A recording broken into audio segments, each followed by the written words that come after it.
for joining us for tonight's program when we welcome CU Professor Dr. Sarah Kurnick as part of our Arts and Culture series. I'm Claire Noble, the Program Manager for the Vail Symposium. On behalf of Chris Sable, our Executive Director, Dale Mosier, our Board Chairman, and the entire Vail Symposium Board, welcome. For nearly 50 years, the Vail Symposium has provided the Vail community with affordable, thought-provoking programming. Some program notes before we get started. Please use the Q&A option at the bottom of your screen to ask questions for tonight's speaker. I'll share those with her later in the program. I apologize in advance if we don't get to your question. We'll try to get to as many as time permits. Tonight's program will run until 7 p.m. It's being recorded, and you'll be able to find that recording at vailsymposium.org. I'd like to take a moment to thank the organizations and people who helped make tonight's program possible. Thank you to our sponsors, the Town of Vail, Vail Resorts Epic Promise, the Antlers at Vail, and the Vail Daily. Our virtual programs are sponsored by Alpine Bank. And our underwriters for the summer season are Cindy Ingalls and Leela and Walt Mischer. The Vail Symposium is supported by a generous grant from the Frechette Family Foundation. And funding has also been provided to the Vail Symposium by Colorado Humanities and the National Endowment for the Humanities as part of the Coronavirus Aid, Relief, and Economic Security Act, Economic Stabilization Plan of 2020. If you're a Vail Symposium donor, thank you so much. If you're not, but would like to be, please visit vailsymposium.org. We have just a few more programs remaining in our summer season. We have 5 programs left, and 2 of them occur next week. On Monday evening, we welcome Dr. Catherine Franklin. She's a historian. She teaches at Texas Tech University. And Monday night's program will focus on the infamous General Custer and the so-called Indian Wars. And then on Thursday night, we shift gears and we welcome Cindy Dale for a program on the power of 3 types of light: healing, balancing, and spiritual awareness as part of our consciousness series. Tonight, we are honored to have with us Dr. Sarah Kurnick. She's an assistant professor of anthropology at the University of Colorado, Boulder. Dr. Kurnick is an anthropological archaeologist specializing in the ancient Maya, and her research focuses on the creation, perpetuation, and negation of institutionalized social inequality. Her primary interests include the role of the past in shaping the present and how archaeology can foster social change. She received her PhD from the University of Pennsylvania in 2013, and since 2014 has co-directed a community archaeology project at the site of Punta Laguna in the Yucatan Peninsula of Mexico.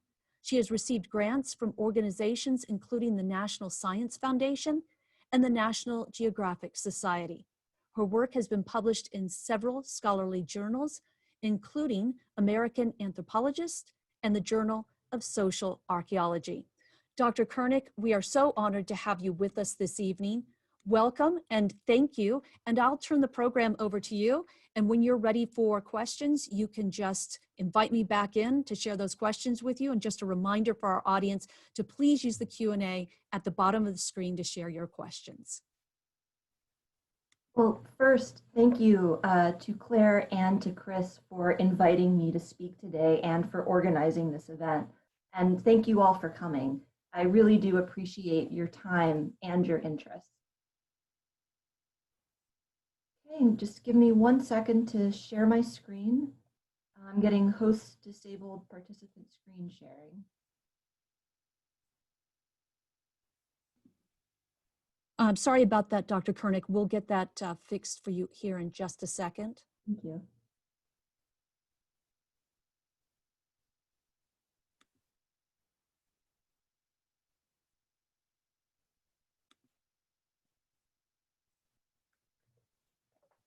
Okay, we can see your screen fine now. Perfect. Our current political moment is rife with debates over how to present the past.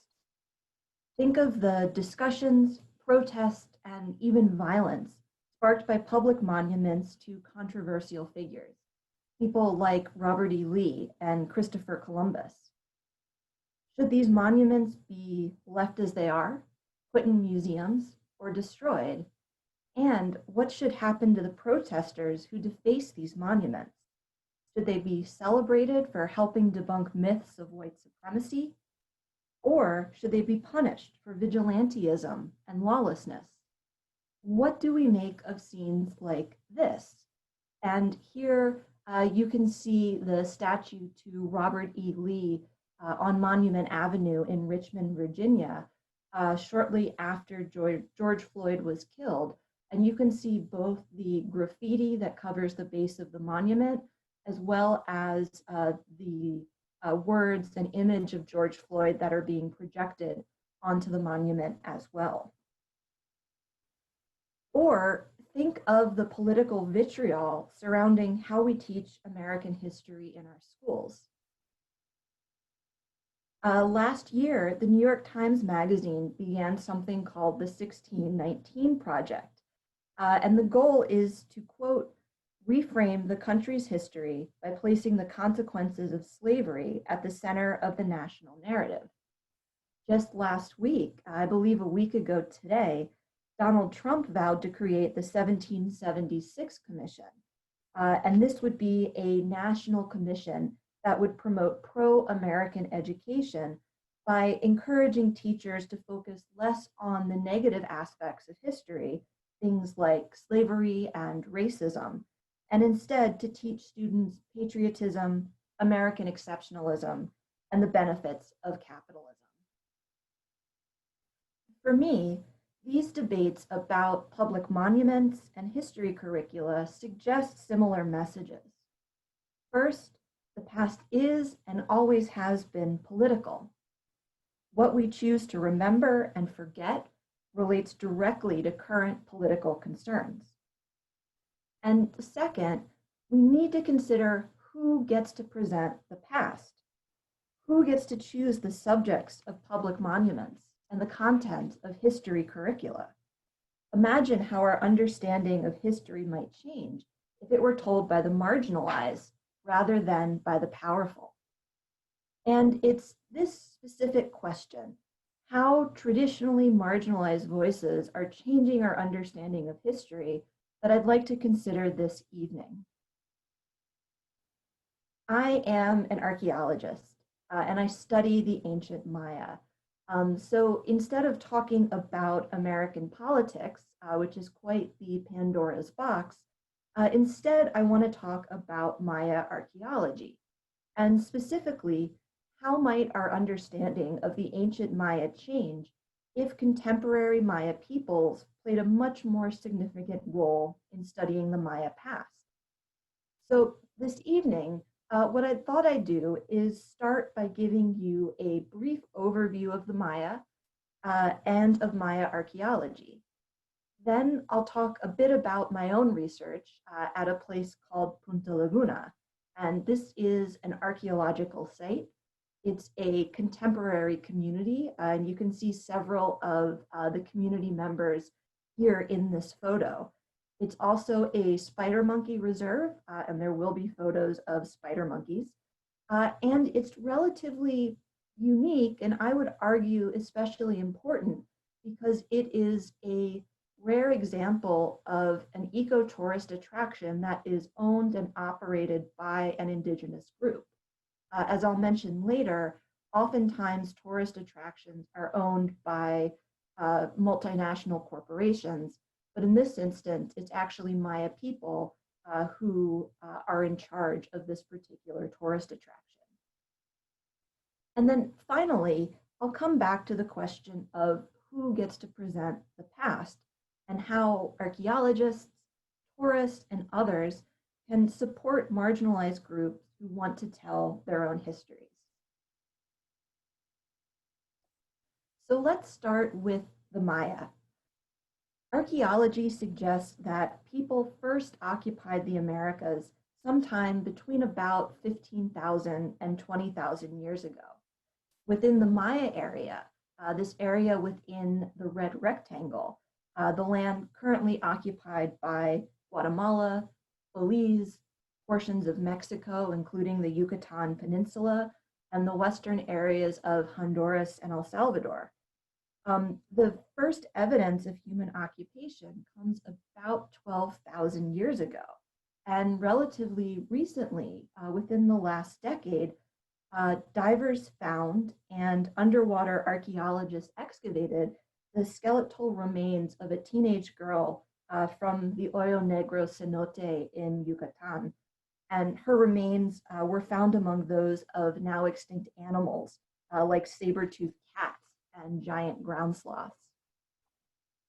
Over the next several thousand years, people in this region lived in relatively small, mobile groups and subsisted primarily by hunting large animals and gathering wild plants. And most of what we find archaeologically from this period are simply stone tools.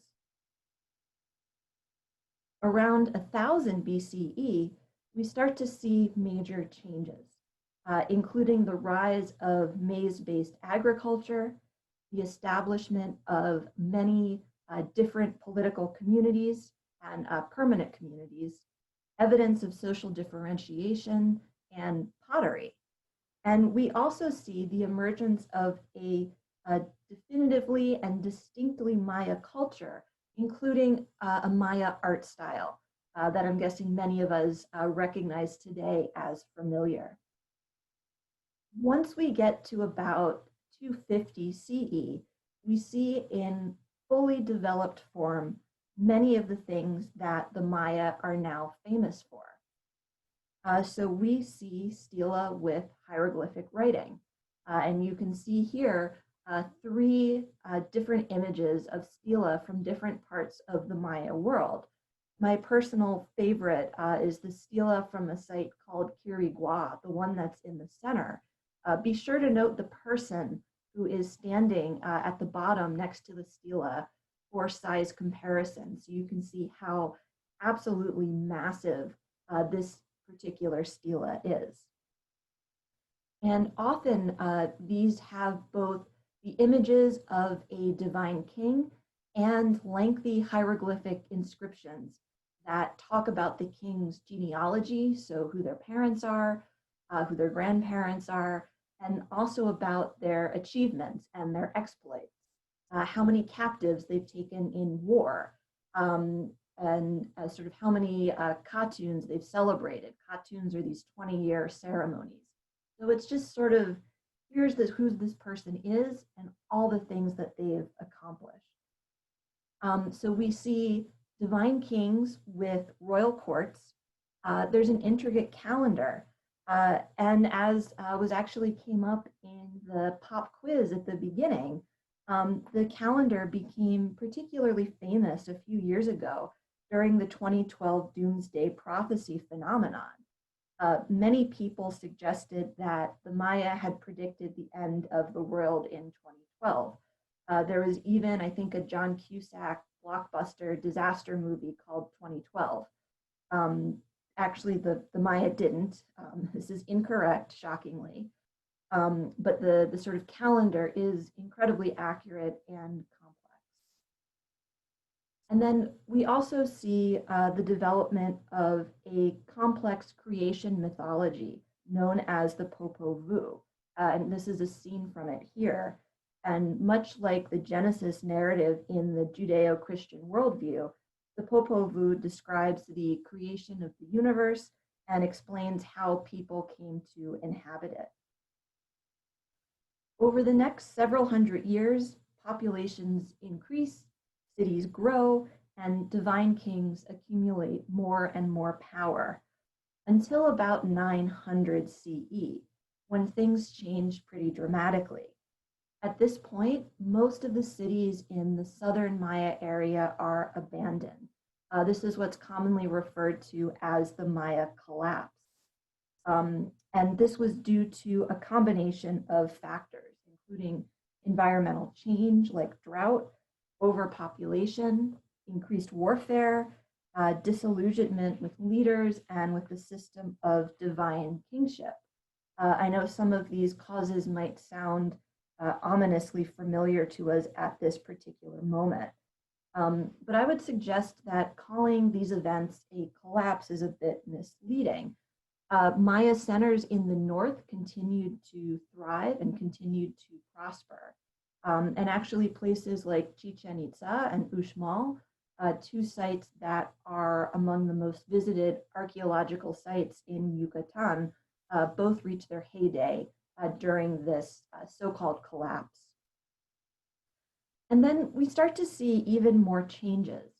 There's much less emphasis on divine rulers.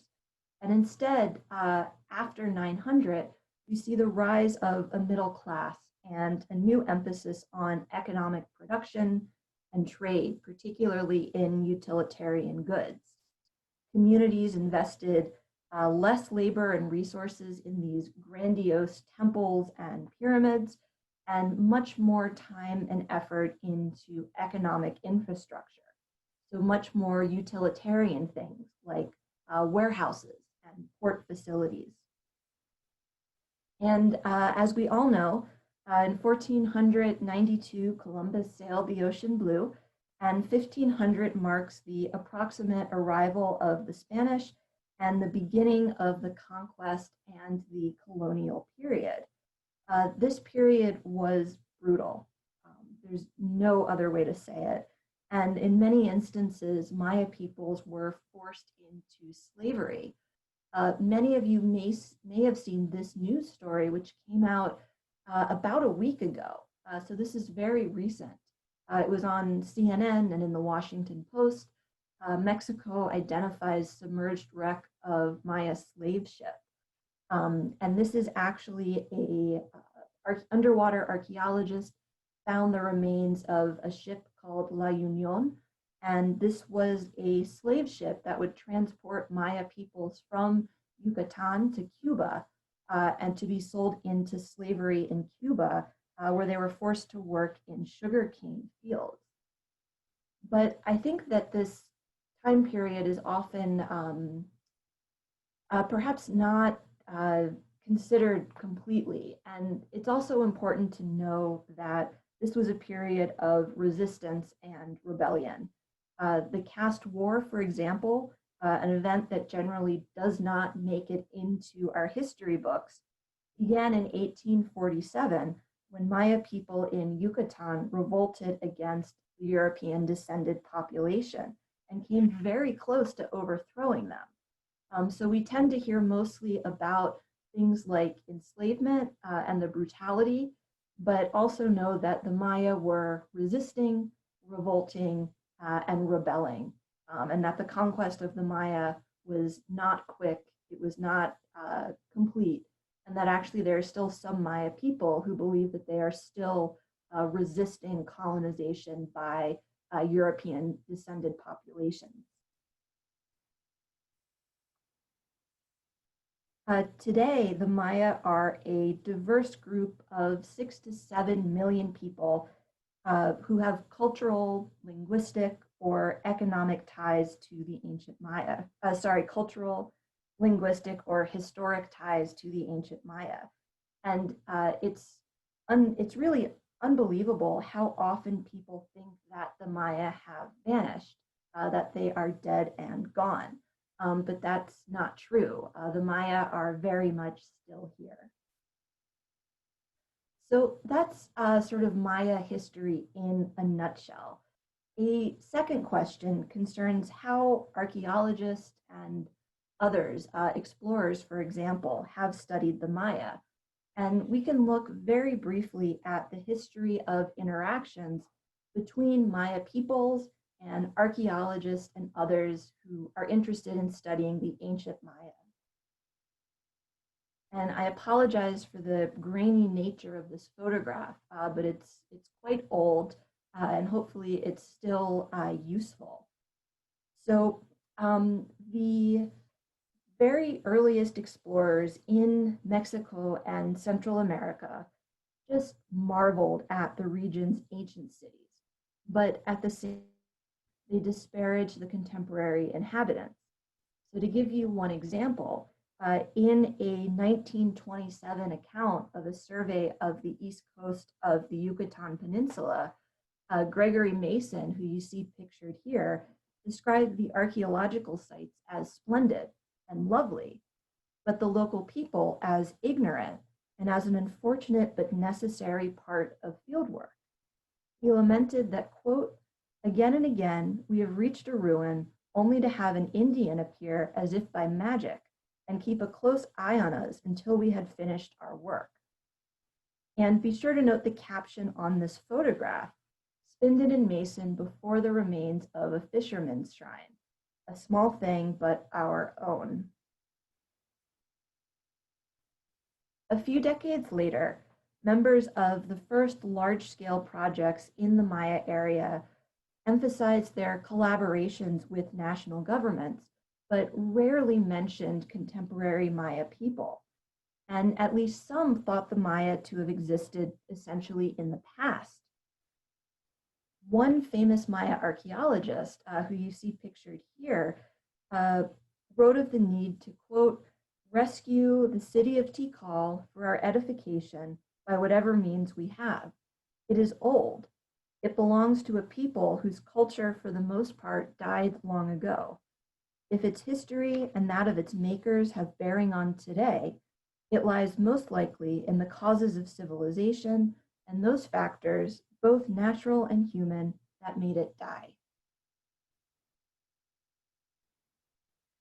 Since the mid to late 20th century, archaeologists have thankfully redefined their relationship with contemporary Maya peoples. And over the last 2 decades in particular, scholars have published an ever-increasing number of works devoted to communal, collaborative, and engaged forms of archaeology. And the Tiasuco project, pictured here, is a fantastic example. For over a century, foreign archaeologists have traveled to the Maya area to excavate the things they thought were important, mostly temples and pyramids. The Tiasuco project took a different approach. It actually asked the contemporary Maya of Tiasuco what they were interested in. And it turns out they didn't particularly care about temples or pyramids. They were interested in the caste war, the major but understudied colonial period Maya rebellion that I mentioned a few minutes ago. So now there's a substantial archaeology project at the site of Tiasuco that's focused on the caste war.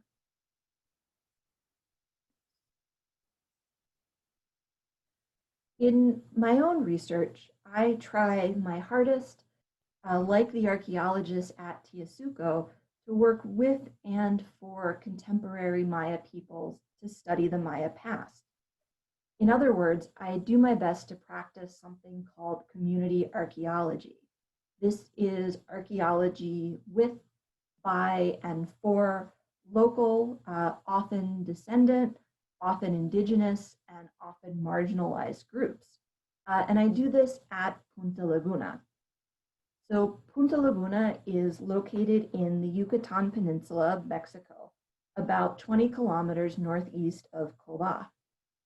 The contemporary village consists of about 150 residents, all of whom speak Yucatec Mayan as their primary language, although most also speak Spanish. Like many other villages in the area, Punta Laguna includes a bilingual grade school for young children, which you can see here, a small church used primarily by traveling religious personnel. There's also a modest store, a soccer field, of course, house compounds, and some agricultural fields. But unlike the other villages in this area, Punta Laguna also includes a Maya-owned and operated tourist attraction. This is officially known as the Otojma-Xiatelco, which is Yucatec Mayan for the House of the Monkey and the Puma, and it's also known as the Punta Laguna Nature Reserve. And the story behind this ecotourist attraction is fascinating.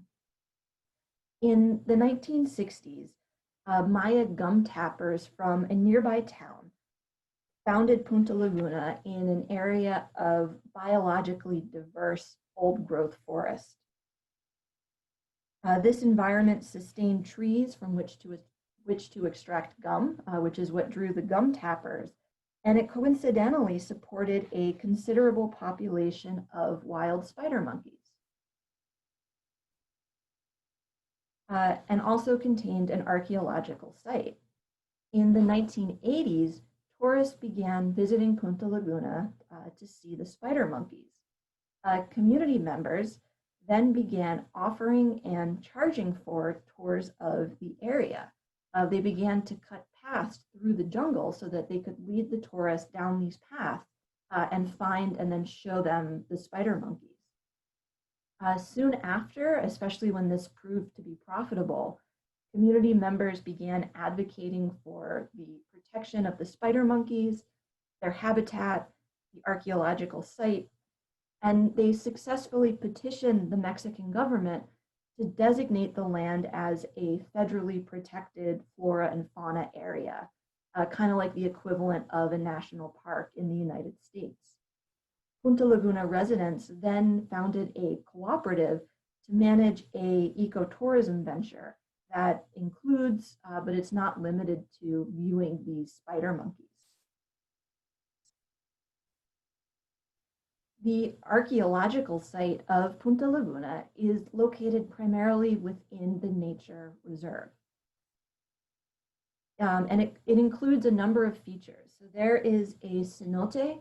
A cenote is essentially a underground cistern, an underground cavern that's filled with water. So here you can see the very sort of modest entrance to this. It's a relatively small opening in the limestone, but then once you pass through, this is the view, and this is that same rope ladder that descends down into the water. And this cenote is really interesting. This is the only part of the site that had been excavated before I began work there.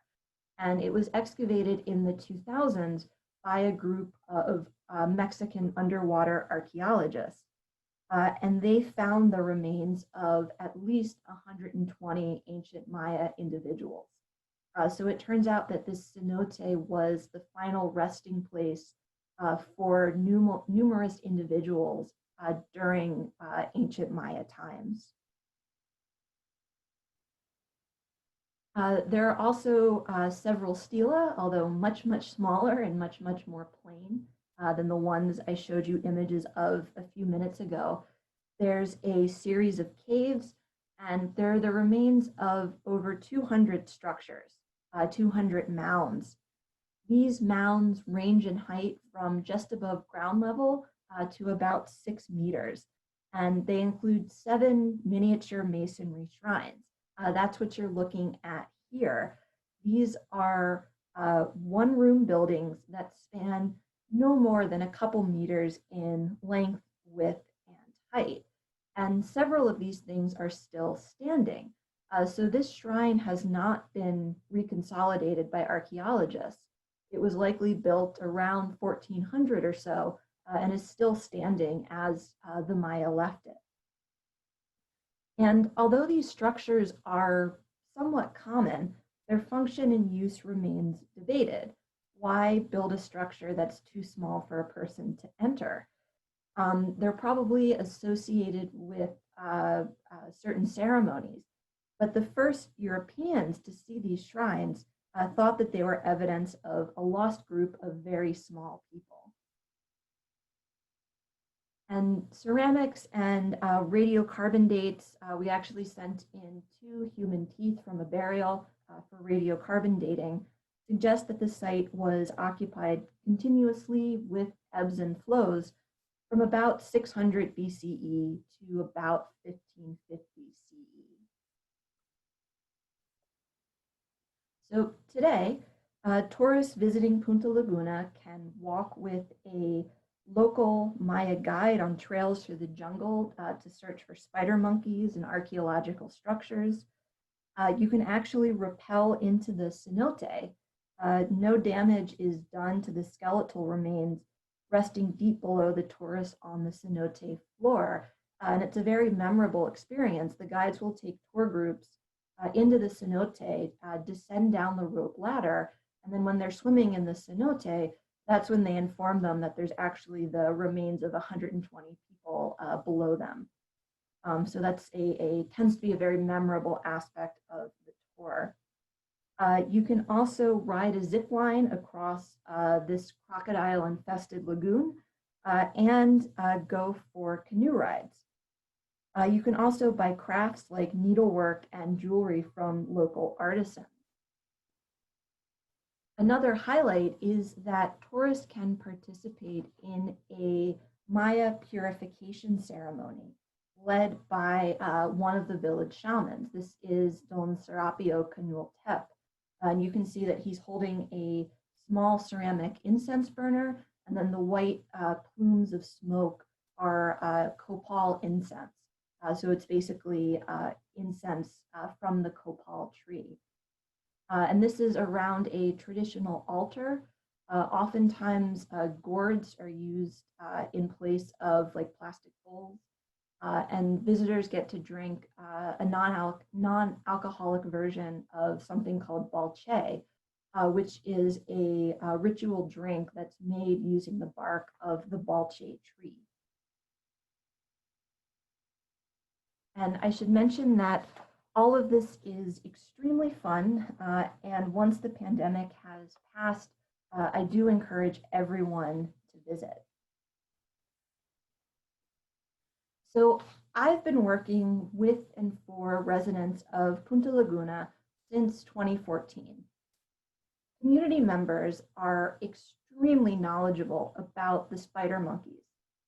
Not surprisingly, primatologists have been working at the site for decades. Local people have been research assistants, and they are some of the most knowledgeable people in the world about wild spider monkeys. But they don't know all that much about Maya archaeology, the archaeology of Punta Laguna, or the structures like the miniature masonry shrines that they show to tourists.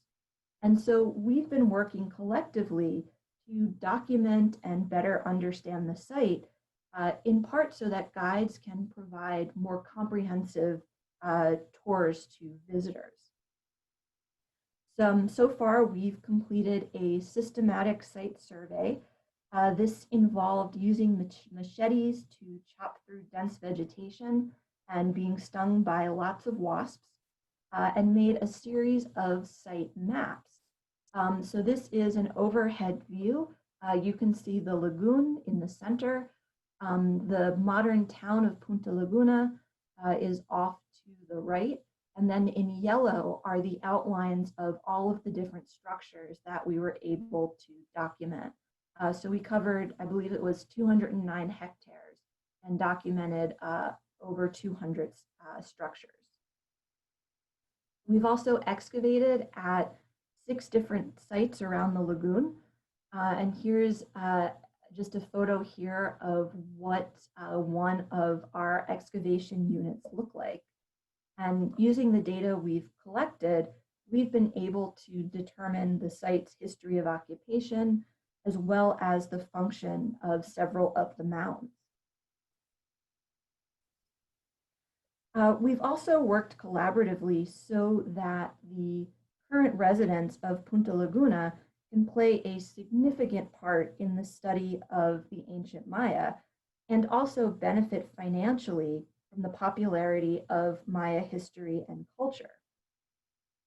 So if you fly into Cancun and head south, you pass through an area that's now called the Maya Riviera. You can stay at Maya-themed hotels, eat at Maya-themed restaurants, and shop at Maya-themed stores. You can even spend the day at several Maya-themed amusement parks, some of which are named after and located next to actual archaeological sites. But The problem is that contemporary Maya peoples generally have no say in how the Maya are represented to tourists and generally receive no financial benefit from this tourism. Rather, it's non-Maya peoples who, for the most part, decide how to depict the Maya and who profit from the popularity of the Maya. The result is that you end up with things that look a bit like this. So not far from Punta Laguna, there is a tourist attraction. It's a theme park or amusement park that's Maya themed. It's called Xcaret, and it's named after the Xcaret Archaeological Site, and it's located right next to it. Among other things, you can go visit a Maya village and see Maya ceremonies, but this is an image from some of their promotional materials. So when you visit Xcaret, you end up seeing something that looks a bit like this. At Punta Laguna, we are trying to change this, and we're working with and for the community, not just to improve the guided tours, but so that Maya people can generate information about the Maya past, control how they're represented to others, and benefit their own communities. At a basic level, we make sure that local people are involved in all aspects of the project and that all decisions are made collectively. This includes what research questions to ask, what areas of the site to excavate, and how best to interpret our findings. And to make sure that the community members remain current on sort of what we're doing and what we're finding, we, after every field season, make an accessible image-based field report. And we also curate and update annually an exhibit in the local community museum. This includes maps, timelines, photographs, and a sample of excavated objects so that everyone there can benefit from the insights that we've gleaned and from what we've learned each field season. We also do our best to support the economic well-being of the community, and we've used our resources to help advertise the reserve. We collaboratively designed and hung a large roadside banner. We worked together to design and print brochures and then to distribute them in nearby Tulum and Koba, where tourists likely stay. And we're in the process of working together to create a website geared towards potential tourists. There is a Facebook page about Punta Laguna, and there's also another page that has information about the community, but we thought it would be useful to have a website where basic questions like what are the hours, how do you get there, what does it cost, what should you wear, these types of things were addressed. And the result is that you end up getting a very different picture of the Maya. So at Punta Laguna, in a sense, you're doing some of the similar things that you would at Xcaret. You're visiting a Maya village, although it's an actually inhabited Maya village. And among other activities, you can participate in a purification ceremony, which is conducted entirely in Yucatan Mayan. But as you can see from these photos, I think you get a very different image of the Maya when they are able to present themselves versus when somebody else presents them for tourist consumption. So at the beginning of the talk, I posed two questions that I now want to return to. So first, how are traditionally marginalized voices changing our understanding of history? And more specifically, how might our understanding of the ancient Maya change if contemporary Maya peoples played a much more significant role in studying the Maya past? And I think that there are a couple of different but important answers to this question. First, we are seeing a different understanding of the Maya past emerge. Perhaps not surprisingly, Maya peoples are choosing to emphasize and de-emphasize different facets of Maya history than foreign archaeologists have chosen. So I mentioned a bit earlier in the talk at Tiasuco, Maya peoples were much more interested in the caste war than they were in ancient temples and pyramids, and that there's now an archaeological project that's focused on the caste war. On one hand, this change in focus from temples and pyramids to the caste war means that we now know more about an important historical event that's often left out of history textbooks. Most people in the United States have never heard of the caste war. On the other hand, and what I think is perhaps even more important, is that learning about events like the caste war arguably changes the traditional narrative of Maya history. And it seems like both professional Maya archaeologists and the popular press, people like National Geographic and the History Channel, tend to emphasize sort of what I call the 3 C's of the ancient Maya: collapse, conquest, and colonization. And these are all very negative things. And it seems like whenever you listen to an academic presentation, watch a documentary on TV, the emphasis tends to be on collapse, conquest, or colonization. But by doing archaeology of the caste war, the project helps move away from this emphasis and suggests that Maya history is instead one of resistance, rebellion, and revitalization in the face of immense change. This is a very different narrative, and I think it's important and has a substantial effect on contemporary Maya people. As at Tiasuco, people at Punta Laguna are choosing to emphasize and de-emphasize different aspects of the Maya past. We see this in their choice of information to present in guided tours, which aspects of Maya culture to emphasize in ceremonies, and what to put on display in the community museum. Perhaps not surprisingly, there is no mention anywhere of collapse, conquest, or colonization, nor is there information, as you see at nearby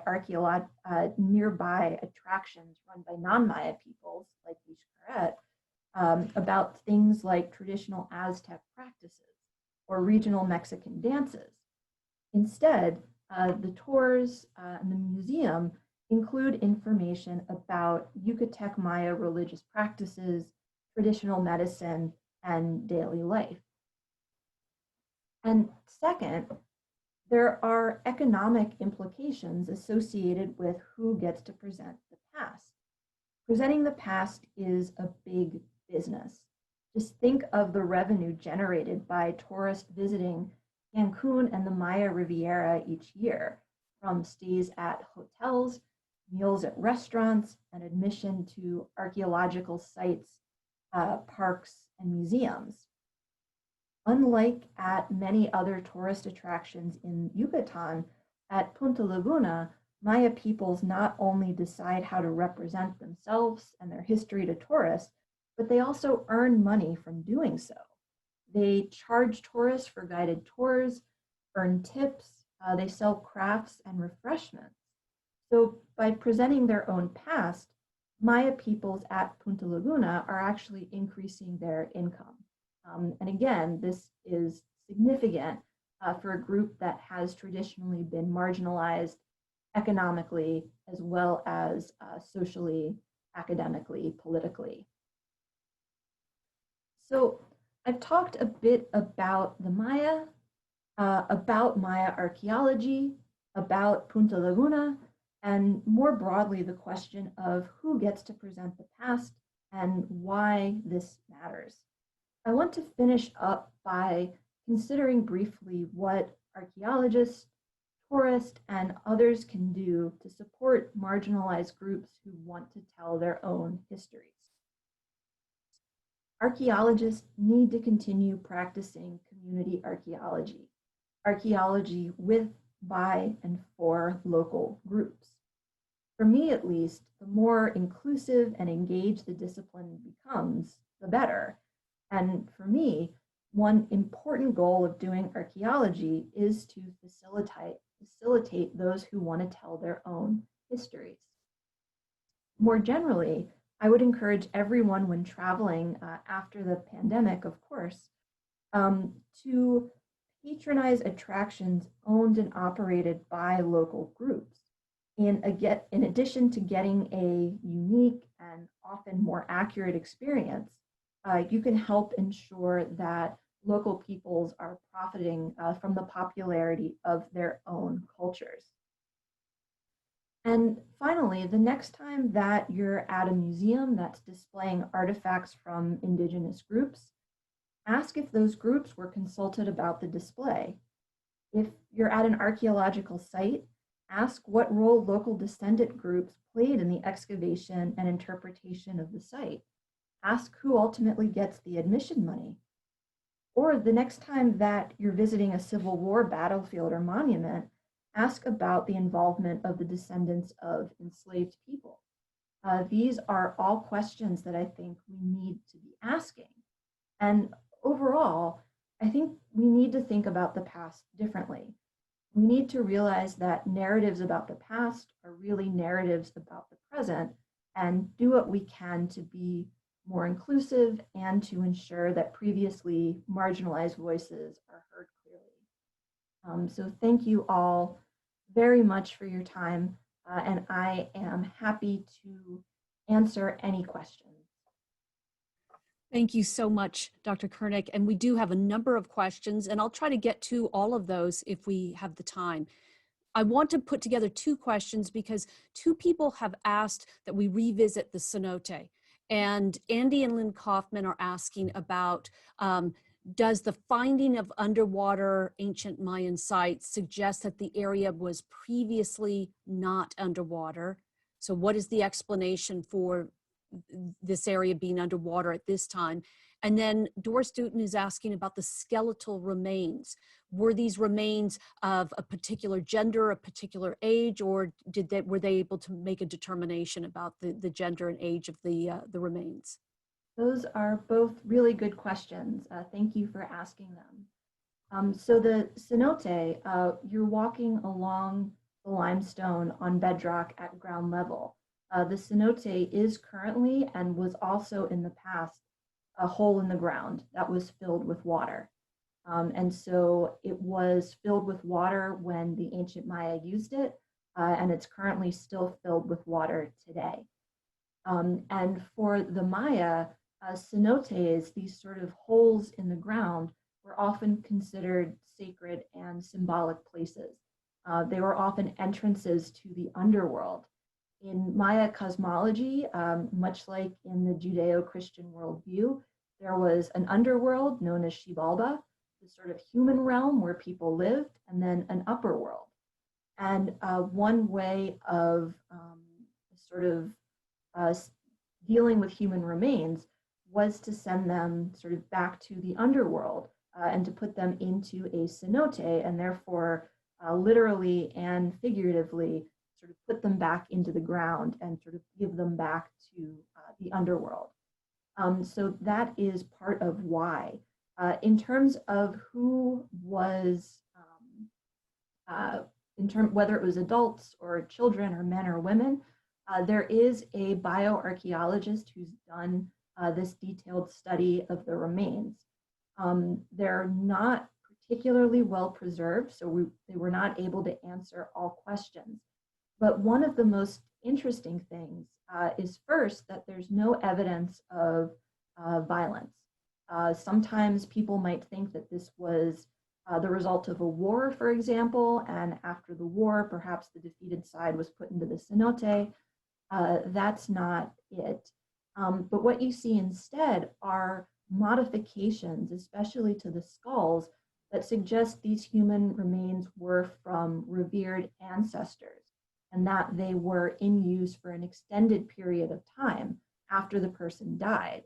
So oftentimes when somebody dies, you'll bury them, the flesh will decompose, the skeletal elements will remain, and ancestor veneration being a common practice, people would collect especially the skulls and long bones and keep them for an extended period of time. And this was considered something that was a way of honoring this person. And that in the cenote, the remains seem to have been curated after death for an extended period of time before ultimately being put back into the cenote. We have a couple of questions that are also are related, from one from Stephen Dowdle and one from Chuck. And what they're asking about is the connections, or what do we know about the connections between the native peoples of Canada, the United States, and Central America? So we do know that all the indigenous populations of the Americas are all descendants of the people who migrated here between about 15,000 and 20,000 years ago. And the skull that I showed you, this 12,000-year-old teenage girl from the Hoyo Negro cenote in Yucatan, has actually helped us understand these relationships tremendously. Her remains are incredibly intact, and they're also genetically intact. And, ancient DNA experts were able to extract her DNA and compare it to contemporary indigenous peoples. And it's apparent from the DNA that this sort of 12,000-year-old teenager is an ancestor of the sort of contemporary peoples who are indigenous. And so the sort of genetic analysis does allow us to know that there are these relationships and that it's from this migration about 15,000 to 20,000 years ago. Next question comes from Lauren Hershey, and he mentions that he had been in the Yucatan region back in 1971 and went to places like Chichen Itza. And he understood then that they were of the Toltec culture, but perhaps the Maya Toltec. So could you clarify this understanding about the connection between these two peoples? Sure. Maya archaeology, like many other scientific fields, has changed dramatically over time. And I think just as if we were to look at a biology or chemistry textbook from many decades ago, and you'd find things that are not quite what we currently think. So in this case, Chichen is Maya. It's cosmopolitan, so there are different influences from other cultures present, and it does seem to have people from other cultures who are participating, but it is definitely a Maya site. The Toltecs are sort of a terminal classic, post-classic group that we see in a slightly different part of Mesoamerica. The sort of cosmopolitan aspect of Chichen is what originally led people to suppose that it wasn't Maya, but we now know that it was Maya, just again, a very sort of New York-esque cosmopolitan Maya with lots of influences from different people and cultures as well. Next question comes from Doris Dutton, and I'm so glad she asked about it. And this is LiDAR, which we're seeing a lot in the news, and maybe part of the reason why we're hearing a lot about the Maya culture now. Can you address LiDAR and where we're at with that and how that's affected archaeological research in the Yucatan? Yes. So doing survey in the Maya area, walking through and trying to figure out where are the sites, where are the structures, is incredibly difficult because of the vegetation. And I showed in a couple of photos, you could see the jungle covers up these remains in such a way that it can be very difficult to find them. And it is time consuming, it's expensive, and it requires a lot of manpower to do. LiDAR, light detection and ranging, is you rent a plane, you equip it with this particular device, and you fly over the area. The device sends the sort of light down to the ground and back up, and it measures how long it takes for the light to hit the ground and come back up. The result is that you get a really incredible sort of topo map of the site. And in many cases, places like Caracol and others, you get what almost looks like a ready-made site map just from doing the LiDAR. And it's a way of uncovering previously unknown cities, previously unknown structures. For me personally, though, LiDAR can be somewhat problematic. In part, I'm trying to ensure that as much of my grant money that I'm able to acquire goes to Maya peoples as possible.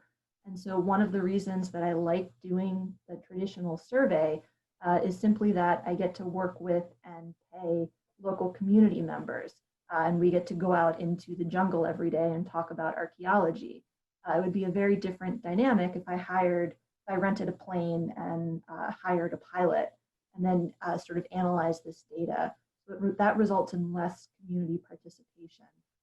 So for me personally, in my goals, I don't think it's the best use of money. But if you're interested in a wide area, it is great. And the images it produces really is fantastic.